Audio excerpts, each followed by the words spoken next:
galeriei Elit Profart, unde vă aflați acum. Sunt puțin emoționată, nu știu de ce, pentru că nu sunt la prima expoziție, dar așa se întâmplă probabil în anumite momente. Sunt Mihaela Panderescu, reprezint galeria Elit Profart.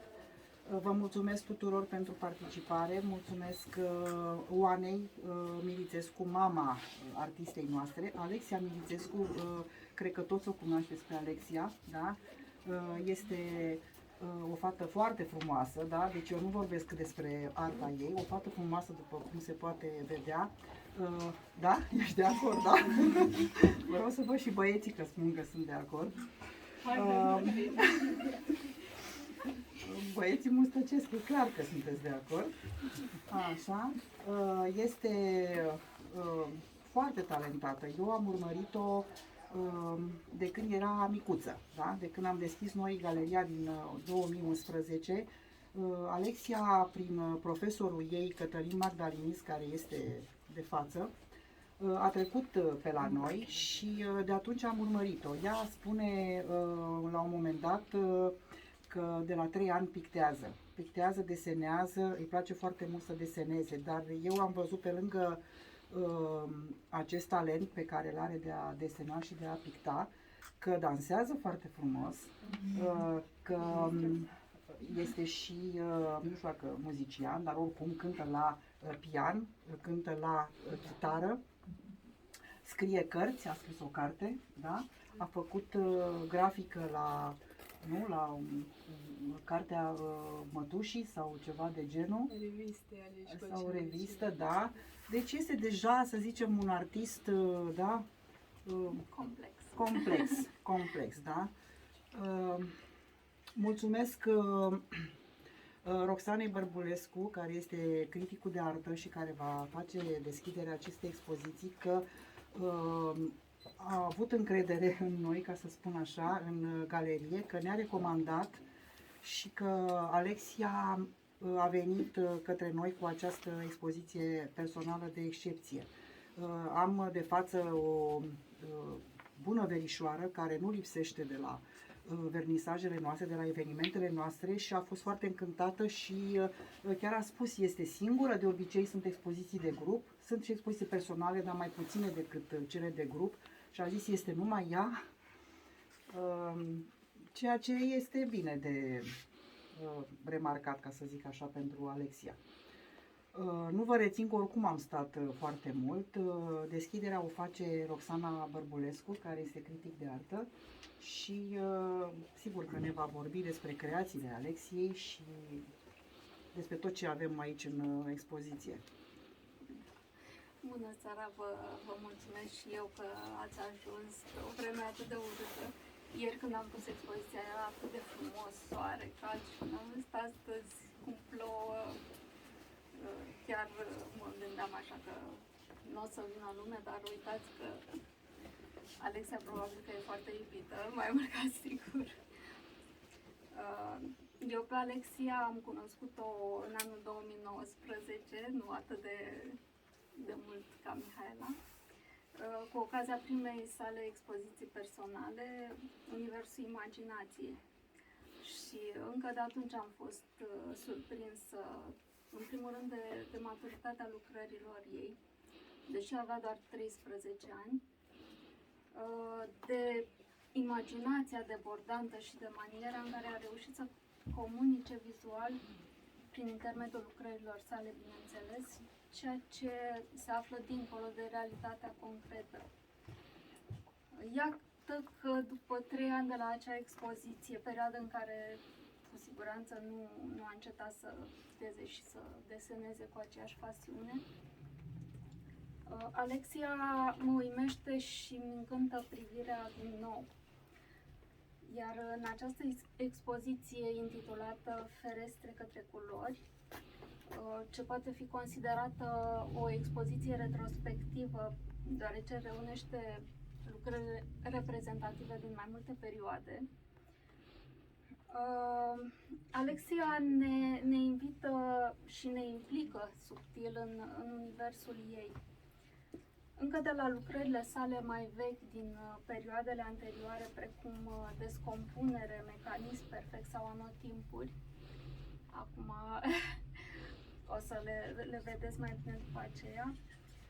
Am remarcat apropierea de un suprarealism alimentat în permanență însă de joc, de căutări, de fantezie.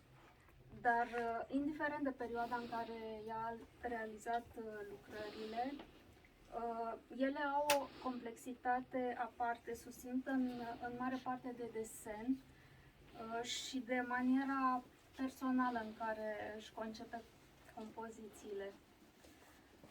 Remarcăm în majoritatea lucrărilor din această expoziție afinitățile pe care tânăra artistă le-a regăsit în principiile de bază ale artei suprarealiste, ce pun accentul pe reprezentări ale lumii interioare, pe depășirea graniței dintre real și imaginar, dezvoltând o manieră în care formele sunt configurate și capătă sensul dorit numai într-un sistem generat de relațiile dintre ele, așa cum vedem, de exemplu, în lucrările Anotimpuri sau Descompunere. Astfel, nu este de mirare faptul că regăsim în compozițiile sale numeroase reprezentări fanteziste, cărora trebuie să le descifrăm mesajele, iar pentru a realiza acest lucru trebuie să ne implicăm total, urmându-ne uneori chiar propria imaginație. Trebuie să ne transpunem în universul construit vizual de Alexia și de mare ajutor în dezlegarea înțelesurilor ascunse sunt cheile de descifrare pe care ea ni le oferă cu subtilitate în interiorul compozițiilor sau le regăsim în titlul lucrărilor. Un loc aparte în această expoziție îl ocupă cele mai noi lucrări ale Alexiei, cele din partea aceasta, în care am remarcat evoluția limbajului vizual regăsit în grafica mai veche, precum accentul pe redarea minuțioasă, o linie fină, delicată, o reprezentare a personajelor și a obiectelor cu o voiciune și o spontaneitate a execuției, iar de data aceasta un limbaj vizual pe care l-a adus la un nivel superior.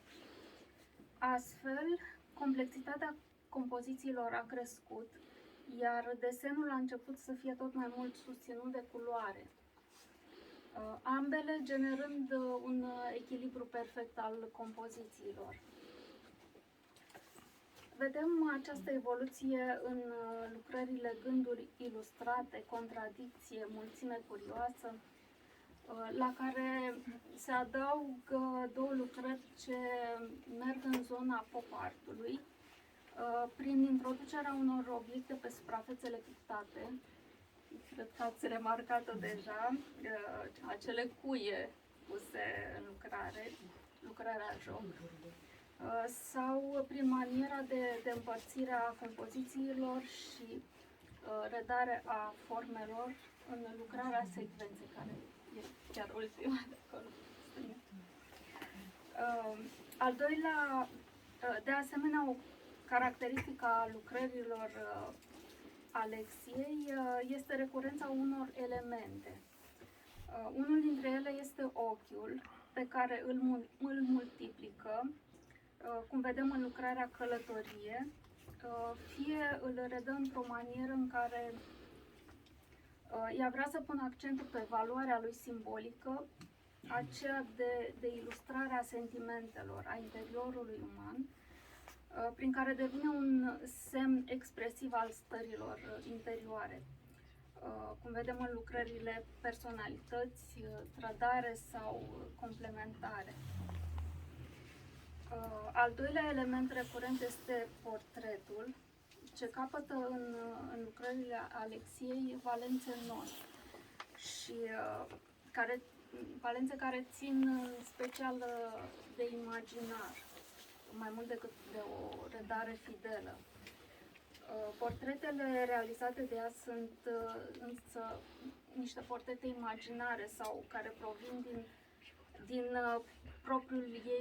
propriul univers imaginar, unde ea le recompune, astfel dezvăluindu-și și înclinația de a îmbina elemente diferite și de a crea din acestea o suprafață unitară, așa cum observăm în lucrarea Geometrii. De asemenea, ea le și descompune în alte lucrări, redându-le într-o notă suprarealistă, așa cum vedem în lucrările Prelingere, e portretul de acolo cu ramă verde, sau fragmente, care ne surprind plăcut prin rezolvările plastice personale și inedite ale Alexiei, pe care această descompunere o folosește cu mare ușurință și inventivitate. Închei îndemnându-vă să priviți cu atenție fiecare lucrare în parte și astfel puteți să remarcați fiecare detaliu, pentru că fiecare lucrare are o multitudine de detalii pe care poate prima dată nu le observi. Iar pe Alexia o sfătuiesc să nu renunțe la pictură, chiar dacă a ales calea meseriei, viitoare meserii de arhitect.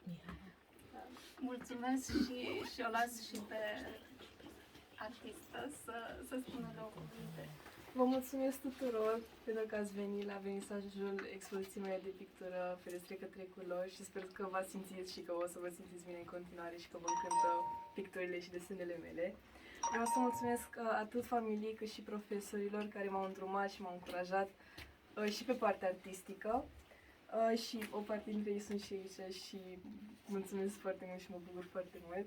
Le mulțumesc de asemenea sponsorilor, Fundația pentru Comunitate și MOL România, care prin programul de promovare a talentelor mi-au acordat bursa care a făcut posibilă organizarea acestei expoziții personale.